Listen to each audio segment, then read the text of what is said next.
मुद मंगलमय संत समाज, सज्जनों एवं देवियों,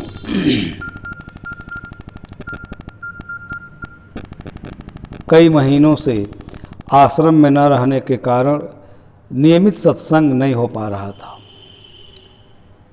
प्रिय बंधुओं, सत्संग मानव जीवन की सबसे बड़ी आवश्यकता है। आज समाज के अंदर चारों तरफ जो अराजकता दिखाई दे रही है, मानवीय गरिमा के विपरीत लोगों का जो आचरण है, सबसे दुखद पक्ष यह है कि आज का पढ़ा लिखा समाज जिस प्रकार से मानवीय गरिमा के विपरीत आचरण कर रहा है, मानवीय मूल्यों को जिस प्रकार तिलांजलि देकर जीवन जी रहा है, वह अत्यंत दुखद है। उसके पीछे एक ही कारण है कि आज का पढ़ा लिखा समाज, चाहे वो एमए हो, बीए हो, एमएससी हो, एमफिल हो, डीलिट हो, पीएचडी होल्डर हो, वो मानवीय गरिमा के अनुसार इसलिए व्यवहार नहीं कर पा रहा है कि उसके अंदर जो मानवीय सद्गुण हैं उनका वो विकास नहीं कर पाता है। कई ऐसी चीजें हैं जिस पर बहुत ही गंभीरता से चिंतन करने की आवश्यकता है। आज का आदमी बहुत विकास कर रहा है, भौतिक विकास कर रहा है, भौतिक उन्नति कर रहा है, बहुत धन कमा रहा है, पद पैसा प्रतिष्ठा सब कुछ उसके पास है, लेकिन वह स्वयं की उन्नति नहीं कर पा रहा। इसके पीछे प्रिय बंधुओं एक ही कारण है कि आदमी के पास सब कुछ है, सारी भौतिक उन्नति के बाद, सारे सुख वैभव विलास के बावजूद वह निराशा के गर्त में है। कारण क्या है? हर तरफ से उसके जीवन में निराशा और हताशा दिखाई देती है। जिससे बड़ी बड़ी आशाएं करता है, वहाँ से वह दुत्कारा जाता है, फटकारा जाता है। कारण यह है कि वह बहुत उन्नत किया, लेकिन स्वयं के बारे में कुछ नहीं किया।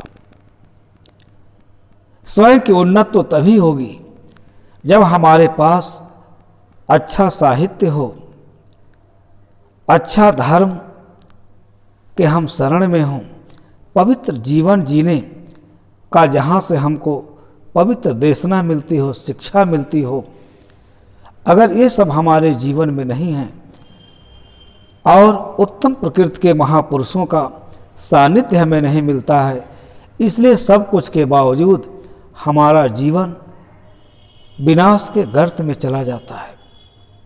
सदगुरु कबीर साहब ने एक साखी में इस जीवन को और इस जीवन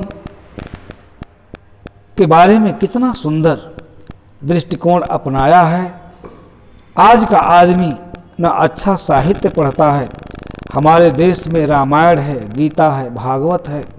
कितनी दुखद बात है बंधुओं, विभिन्न मंचों से अनेक महापुरुष, अनेक प्रखर चिंतक लोग धर्म के अच्छे अच्छे उपदेष्टा नीति शास्त्र का कितना सुंदर उपदेश दे रहे हैं, लेकिन आज की जो सभ्यता है वह एकदम टूट गई है, बिखर गई है।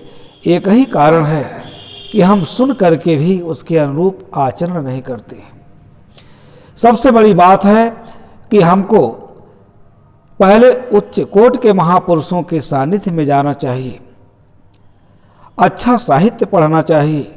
धर्म शास्त्रों में हमारे जीवन के लिए बड़े मूल्यवान विचार हैं, लेकिन उन विचारों को सुन करके भी हम उन विचारों को आत्मसात नहीं कर पाते हैं, इसलिए अच्छा और आदर्श जीवन हम नहीं जी पाते। साहब ने कहा, संगत कीजे साधु की, हरे और की व्याधि, ओछी संगत कूर की, आठों पहर उपाधि। एक छोटी सी साखी में संत सम्राट सदगुरु कबीर साहब उनका ज्ञान सागर से भी गहरा है। अनंत ज्ञान के धनी महापुरुष हैं। एक साखी में कितना सुंदर निर्देश दिया कि संगत कीजय साधु की, हरे और की